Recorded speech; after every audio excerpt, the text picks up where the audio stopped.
torture, murder, and an escalating war between angels and demons. We've got it all right here in our review of Symon Sayz number 4 from Blood Moon Comics. See you in 3. And welcome back to Comical Opinions. This is our review of Symon Sayz number 4 from Blood Moon Comics. And in this issue, Symon, with a Y, is struggling to make sense of his newfound powers after Kali awakened the Cain gene. But before we get started, please like, share, comment, subscribe, hit that bell for notification. Your attention is greatly appreciated, and make sure you stay tuned through the end for the final score. Symon Sayz number 4 is written by and drawn by and colored by and lettered by and cover art by all by Jeff Muth. So this is very much a one-man show type of comic. Before we get started into the meat of this issue, let's talk about what happened in the previous issue. In the previous issue, the forces of the Dark Master, who might be Satan or some sort of dark underworld king of hell, if you will, sent out a series of demons to chase down Symon to try and sequester him and convert him into servitude so that they can use Symon's now growing and increasing power to serve this Dark Master. Kali, who is a rival demon, took it upon herself to activate the Cain gene within Symon, which supposedly will somehow elevate and evolve him into some powerful force that can be used to aid in whatever conflict is coming. The Master, now realizing that that Symon is now becoming a powerful force, sent out or at least gave the order to send out his archangel named Penemu. Hopefully I'm saying that right, Penemu. And the idea was to kill Kali or anyone else aiding Symon and then bring Symon back to the Master to become his slave. So that's what happened in the previous issue. Let's talk about what happens in this issue. Penemu starts tracking down Symon and working his way through the police officers and the detectives that have been working the cases for the bodies that have been left behind, partly by Symon, but partly also by the demons that have been hunting Symon. Symon elsewhere wakes up. He's in not a hospital bed, but a sort of a clinic bed that he under an assumed name. Kali tries to get him out of there. They're saying, we've got to get out of here. The Cain gene has been activated in you, and we've got to keep you safe until you have time to fully come into your own. Meanwhile, Yeklin, who is a ally demon of Kali, says, what are you doing? How could you activate this? If he goes, he could turn into something monstrous and even much worse than the Master, and we don't know the outcome of you activating the Cain gene, even though you did it out of desperation. Meanwhile, Penemu, who is the archangel of the Master, sets a trap to lure Kali and Symon to him by killing one of the police officers and just leaving a trail of bodies.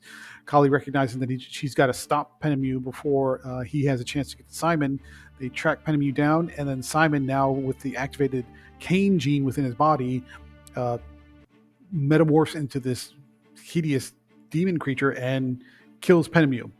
And then later we find out that the Master, hearing the news that Penemu is dead, says, well, that's not a big deal because I've got plenty more behind him. And he sends out potentially veritably an army of demonic archangels to bring Symon back and kill Kali. And that's where we leave it. Overall, if you're following the series, you really need to follow the series. And the reason I say that is because this is the type of storytelling that you cannot pick up an issue anywhere in the middle of the series cold. There are a lot of moving pieces, a lot of intricacies about who's who and what's what. And given Jeff Muth's writing style, it just does not lend itself to jumping on points. So if you're not clear on what's happening, you really got to go back to issue 1 and start from there and move forward, because this is not someplace that you just enter into lightly.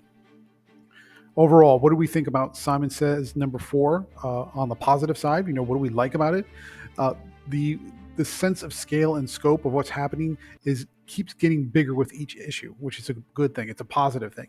You want to feel like it's not just Symon and Kali and they're trying to deal with these competing or rival demons going after them. It feels like there is a blossoming or simmering, bubbling, potentially exploding war in the making, and that Symon now is becoming a pawn that could tip the scales either way. So the awakening of the Cain gene feels like it could be a big deal. We'll have to see how it plays out. And the overall sense of scale and scope keeps getting bigger, which is good. You want to feel like this is becoming more and more epic. What didn't we like about Symon Sayz number 4? Holy cow. Holy cow, does Jeff Muth need an editor or somebody to do spell checking and grammar checking and to check flow and to check scene transitions. This is a clunky read. If you're willing to kind of sort through the clunkiness of it, the story is there, the ideas are there, the concept of what Jeff is trying to tell you is there, but the execution is rough, super rough. I mean, chainsaw blade rough. I mean, it is misspellings, grammar mistakes, scene transitions for characters that you don't even understand what's happening half the time. It's the idea, again, the idea is there, the heart of it is there, but it's the edges that make it really tough. The scenes hop around a little bit without any clear explanation, and the transitions are not smooth. So a character will say like 2 phrases, and then all of a sudden you jump into another scene with a different character, and you don't know if that picks up what the last one put down, and it feels very cobbled together. Jeff Muth really needed an editor on this, and the issue suffers greatly because of it. It's not a horrible read. We've definitely read much worse, but it requires a lot of patience on the reader's part to kind of pick through what Muth is trying to say. Final thoughts. What do we think about Symon Sayz number 4 from Blood Moon Comics? Interesting ideas. The scale and the scope are getting bigger as time goes by, which makes it feel like something potentially epic. And the idea that Symon is now, his powers are growing because due to the awakening of the Cain gene is a huge curiosity factor, and very much in line with, okay, I want to know what happens to that. What's going to come out of that? Get the questions going that are going to generate curiosity and anticipation for what comes next. All good stuff.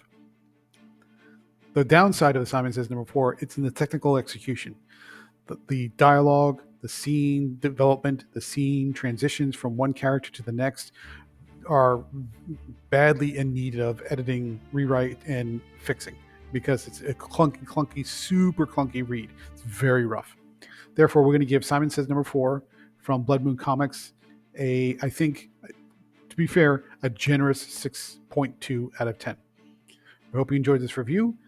Let us know if you like horror comics of this sort. We do a lot of horror comic reviews on this site, and strangely enough, horror and the more traditional comic reviews like superheroes and that sort of thing, for some reason the populations don't mix that too much from what we can tell, which is strange. But I'd like to hear your opinion about it. So leave a comment down below. Otherwise, we hope you enjoyed this review, and please stay tuned through the outro for the next one.